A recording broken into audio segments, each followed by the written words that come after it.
So I'm here with Alex Adams, Head of Sales and Marketing at Aqualand. Now we're at the Aura Display Suite. Just across the road, actually, we can see the development being built. Geez, a lot of progress being made. How's things going with the sales and marketing side of it? Fantastic, actually. A lot of progress has been made. We've recently topped out of the project to 28 levels. The building itself, if you look at it visually, and you may see it on the video, it looks like 4 interconnected buildings. In fact, it's actually one structure, right. Just the way it's been designed. It's like 4 petals when you're looking at it from above. Sales are going really well at the moment. As we know, the market in general, when you're talking about a general market, it's been a little bit funny, something that people haven't really experienced before, but we've been a combination of lucky and quite successful in the way we've marketed the project and the way we've dealt with the clients from day one. And we're at a point now where we're pretty quickly achieving that $500 million mark. Wow. And it seems to me that Sydney's leading the market out of, the funny period, as you put it. And I think, that kind of confidence is starting to really build in the market coming forward in Sydney. And so with that in mind, who are the types of buyers that you're seeing through and how does that differ from, 6 or 12 months ago? To be honest with you, the buyer type that we're getting coming through, or the demographic of the buyers coming through, hasn't necessarily changed too much from day one. So the thing is, for a project like Aura, or even for our other project like Lavender Bay, we were quite clear on where the market was going to come from. So local downsizers, young professionals, upsizing, but predominantly through that lower North Shore area from call it the Pacific Highway circle going up towards the northwestern line, buyers coming up from the Turramurra area, Pymble, Linfield and so on. So we're getting all those buyer types. We're getting a large number of buyers, funnily enough, from Pyrmont, right, which is a little bit unusual. That wasn't to be expected, so specifically from Pyrmont. We do have another project in Pyrmont. Don't know whether that's got anything to do with it. Maybe it's a bit more of a brand recognition based on what we've done down there at the Revy. How far through is the project at the Revy? The Revy is complete. So that finished in 2020, and we're actually just about to start a campaign on the penthouse. Which is, that's a pretty good sign if people are seeing completed stock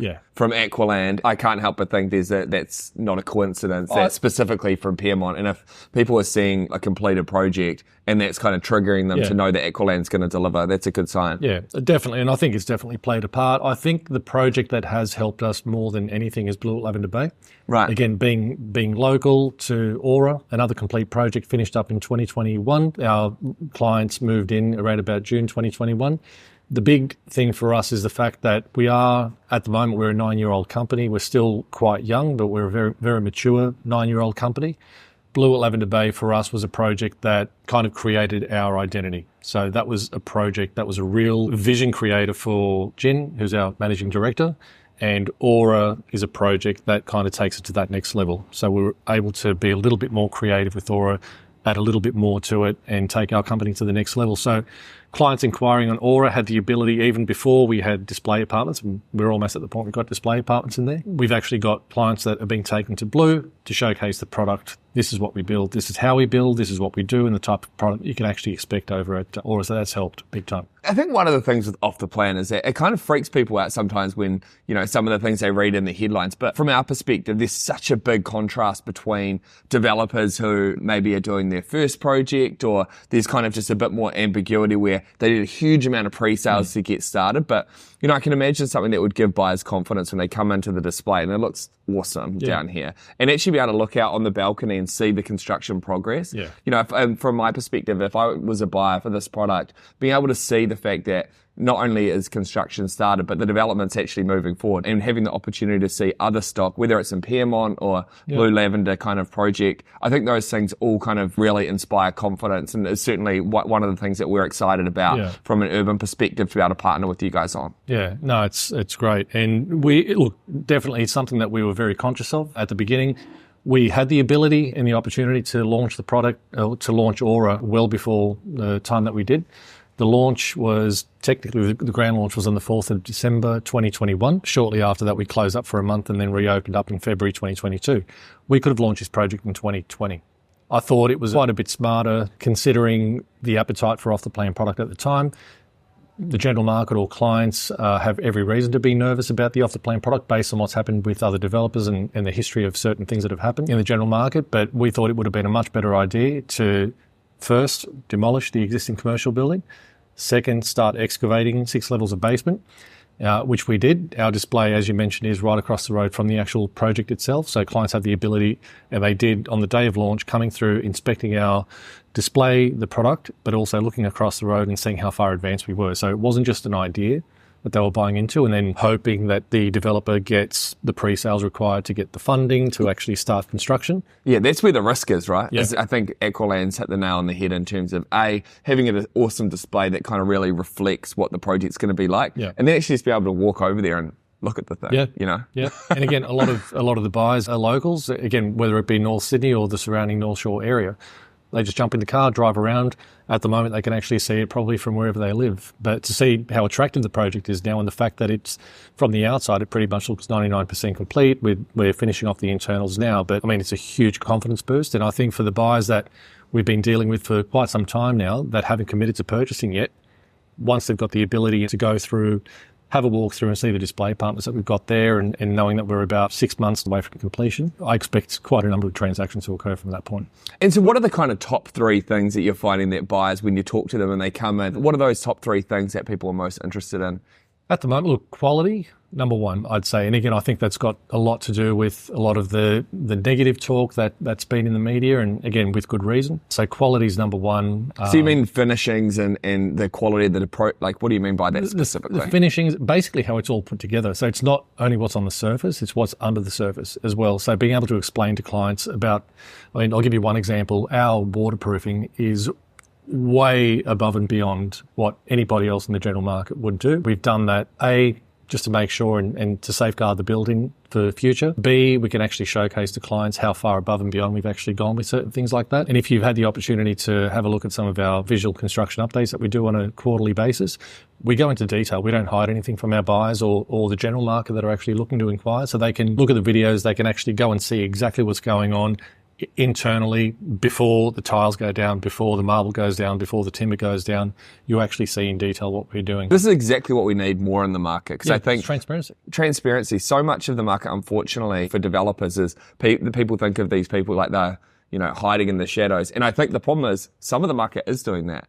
But I think when you're doing things like taking photos and showing people the construction updates all the way through, that's exactly the kind of change that we need to see in order for the supply housing to hit the market and for buyers to have confidence. Yeah, definitely. And it's very important. And we know it. So one of the first things is the quality. And one of the first questions is, what else have you built? And again, it goes back to what I was saying. Blue at Lavender Bay is a big help for us as a brand. And not only in terms of brand recognition, but being able to take clients down there and see that the product is a tier 1 product. Our construction team that are building Aura also built Blue at Lavender Bay.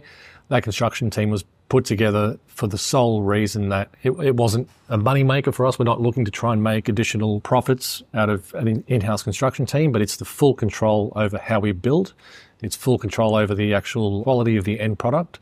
It's full control over the after-sale service as well, and how we actually approach remediation of something that might go wrong afterwards. We've got our people on hand, and they're in there within hours on certain occasions. But the construction team that's been put together, they're all from ex-tier 1 firms. So we're talking from Mirvac, from ProBuild, and list goes on, from Multiplex and so on. Being able to showcase Blue, and even Revy as well, which is a very different product. It's an old heritage building that's been converted into a high-end, beautiful apartment there on the water on Darling Island Road. It's helped tremendously. So quality is the number one thing that you're finding buyers are most engaging with. What's number 2?